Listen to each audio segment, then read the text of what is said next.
दोस्तों दोपहर के यूट्यूब चैनल में आपका स्वागत है। हम लोग जानेंगे भारत की नदी और उसकी लंबाई के बारे में जानेंगे। देखिए इसी के बारे में हम इस वीडियो में जानेंगे। सिंध नदी की लंबाई 3180 किलोमीटर है। बहुत से बुक में 2880 किलोमीटर भी दिया होगा। चिनाब नदी का लंबाई 1180 किलोमीटर है। सतलज नदी का लंबाई 1440 किलोमीटर है। झेलम नदी का लंबाई 720 किलोमीटर है। रावी नदी का लंबाई 725 किलोमीटर है। गंगा नदी का लंबाई 2525 किलोमीटर है।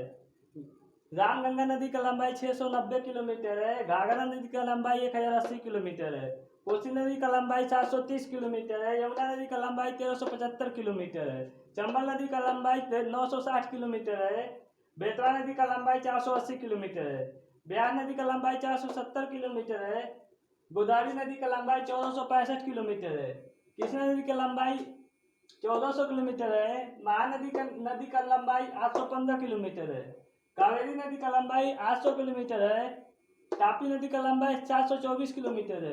माही नदी का लंबाई 585 किलोमीटर है।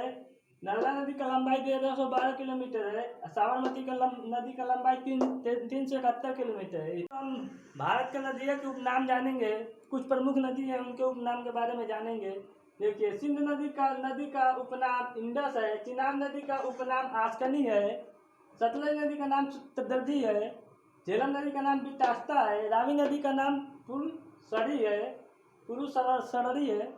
और घाघरा नदी का नाम विषदती है। यमुना नदी का नाम कालिंदी है। और ब्यास नदी का नाम बिपाशा है। इसी बात पर जाएंगे के कुछ उपनाम के बारे में, उससे संबंधित प्रश्न के बारे में जानेंगे। सिंध नदी का उपनाम क्या है? तो सिंध नदी का उपनाम इंडस है। झेलम नदी का उपनाम क्या है? तो झेलम नदी का उपनाम बितास्ता है। यमुना नदी का उपनाम क्या है? यमुना नदी का उपनाम कालिंदी है। सतलज नदी का उपनाम क्या है? सतलज नदी का उपनाम शतुद्री है।